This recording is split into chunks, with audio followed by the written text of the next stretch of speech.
Dan bagaimana pantauan terkini penumpang di Terminal Pulau Gebang? Kita bergabung bersama rekan kami Calvin Tonggi. Selamat pagi Calvin. Bagaimana kondisi terkini di Stasiun Pulau Gebang? Ini di belakang Anda sudah mulai ramai pemudik ya?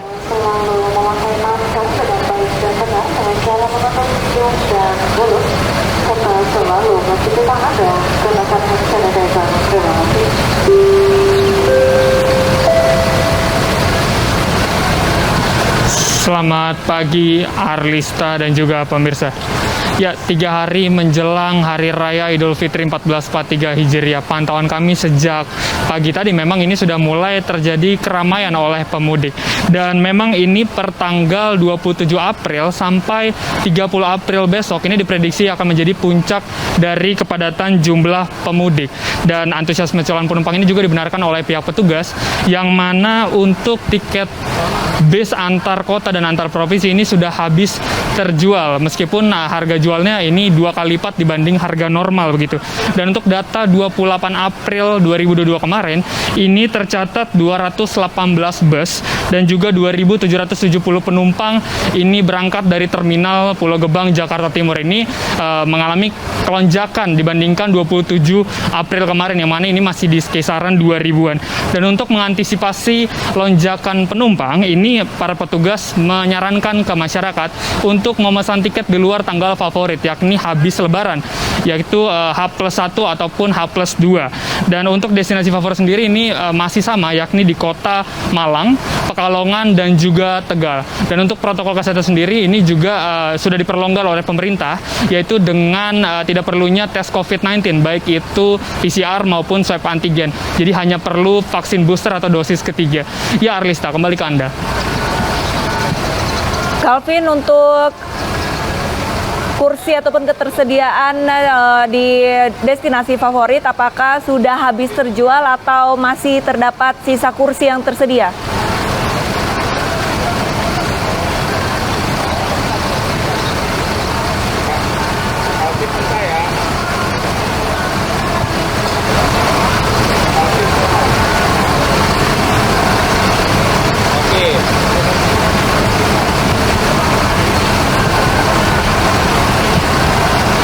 Untuk ke destinasi favorit sendiri Arlista, ini memang sudah habis terjual semuanya. Dan ini untuk harga tiket sendiri ini masih 2 kali lipat. Jika saya contohkan untuk destinasi ke Semarang sendiri ini masih kisaran 410.000, ini sekarang udah menaik menjadi 710.000. Dan untuk protokol sendiri di kursi penumpang antar kota, antar provinsi ini memang sudah tidak ada lagi jarak. Jadi para pemudik bisa lebih nyaman dan aman untuk pulang ke kampung halaman. Arlista. Calvin, saya melihat di belakang Anda ini sedang ada pemudik yang menanti keberangkatan bus. Mungkin Anda bisa mewawancarai salah satu pemudik dari mana dan tujuan kemana, serta membutuhkan waktu berapa lama untuk menunggu bus mereka berangkat.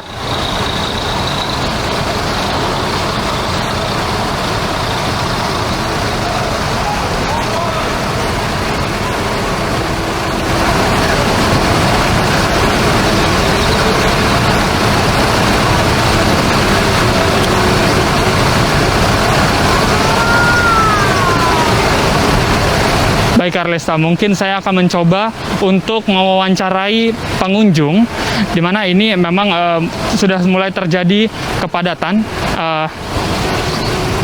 Baik, saya akan mewawancarai salah satunya pengunjung sini. Halo Mas? Ya. Dengan siapa Mas? Iqbal. Mas Iqbal, ini mau destinasi mau kemana nih Mas Iqbal?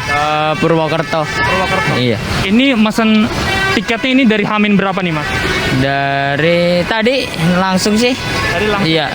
Untuk harga tiket sendiri ini berapa ini Mas? Kalau ke Purwokerto 240. 240. Iya. Oke, Mas, ini tanggapannya bisa mudik di tahun ini setelah 2 tahun belum bisa mudik, ini gimana nih Mas? Gimana sih ya?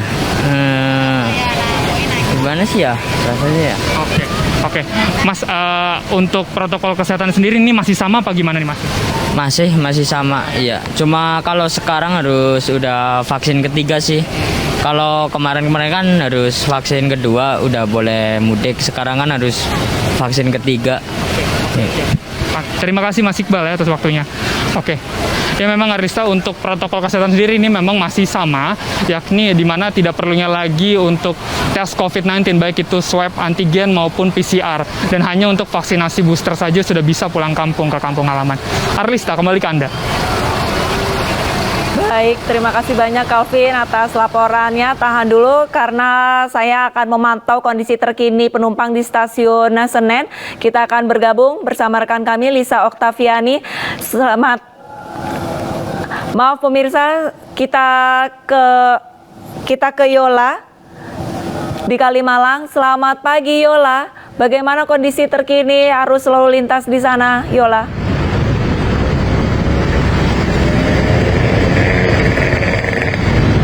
Selamat pagi Arlista dan juga pemirsa, memang dapat kami sampaikan untuk situasi lalu lintas terkini di jalur arteri Kalimalang yang membentang dari Jakarta ke Bekasi memang untuk pagi ini masih terbilang sepi oleh pemudik, dan mana ini dapat dikatakan masih normal, begitu tidak ada kemacetan di sepanjang jalur ini. Jika kita lihat hal ini berbanding terbalik dengan tadi malam, yang mana di jalur arteri Kalimalang ini tadi malam terjadi peningkatan pemudik dengan kendaraan roda 2. Dan menurut informasi yang kami dapatkan, memang tadi malam pada H-4 menjelang Hari Raya Idul Fitri 1443 Hijriah terjadi peningkatan pemudik di jalur arteri Kalimalang yang membentang dari Jakarta ke Bekasi sebanyak 30-40% jika dibandingkan dengan hari normal. Maksud kami, peningkatan jumlah pemudik di jalur arteri Kalimalang ini memang diprediksi akan terjadi pada malam nanti oleh pemudik yang umumnya melakukan perjalanan melalui jalur Pantura. Karena memang pemudik dengan kendaraan roda 2 biasanya memilih melakukan perjalanan mudik pada sore hari menjelang malam hari untuk menghindari teriknya matahari. Sementara itu untuk pemudik yang menggunakan sepeda motor biasanya dengan tujuan dekat, yakni Jawa Tengah seperti Tegal, Brebes, dan juga Pekalongan. Arlista. Yola, tadi Anda sempat sampaikan bahwa diprediksi untuk pemudik pemotor ini akan nanti malam puncaknya. Lantas untuk petugasnya sendiri antisipasinya seperti apa, Yola?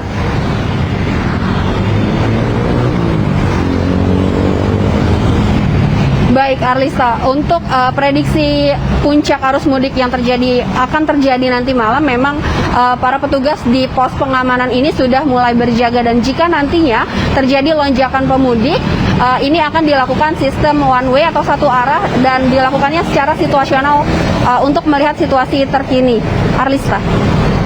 Sistem one way akan berjalan situasional. Lantas untuk saat ini berdasarkan pemantauan Anda, apakah justru lebih banyak kendaraan motor atau kendaraan roda 4 yang melintasi tol Kalimalang?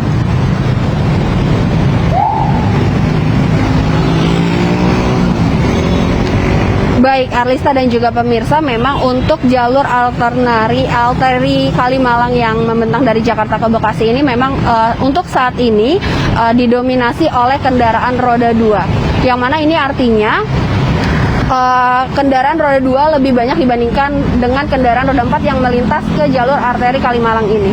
Arlista. Yola, apakah di sepanjang jalan arteri Kalimalang ini disediakan posko-posko yang nantinya akan dijadikan tempat peristirahatan jika volume kendaraan ini mulai meningkat pada nanti malam?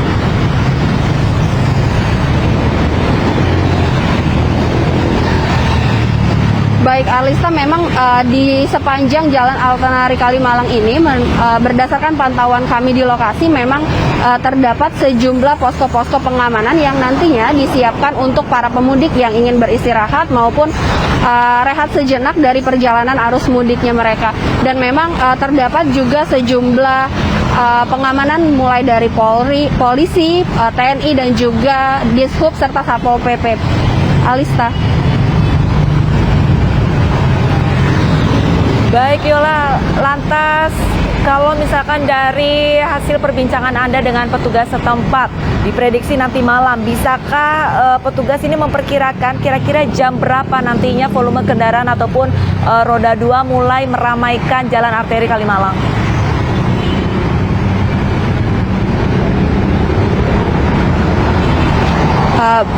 Baik Alista, menurut berdasarkan informasi dan juga wawancara kami sebelumnya dengan Ibda Bonin Suhanda selaku Papospam Sumber Arta Bekasi Kota, tempat kami melaporkan saat ini, memang diprediksi akan terjadi puncak arus mudik pada malam nanti. Dan jika dilihat dari hari-hari sebelumnya, memang kebanyakan dari para pemudik yang menggunakan kendaraan roda 2 ini melintas di jalan ini sekitar jam 7 malam sampai dengan jam 12 malam, karena memang pemudik dengan kendaraan roda 2 menghindari teriknya matahari di siang hari. Alista. Baik, terima kasih banyak Yola Dwiyanti atas laporan Anda langsung di Jalan Arteri Kalimalang, dan sebelumnya sudah ada rekan kami Calvin Tonggi di Terminal Pulau Gebang, Jakarta, dan selamat bertugas kembali.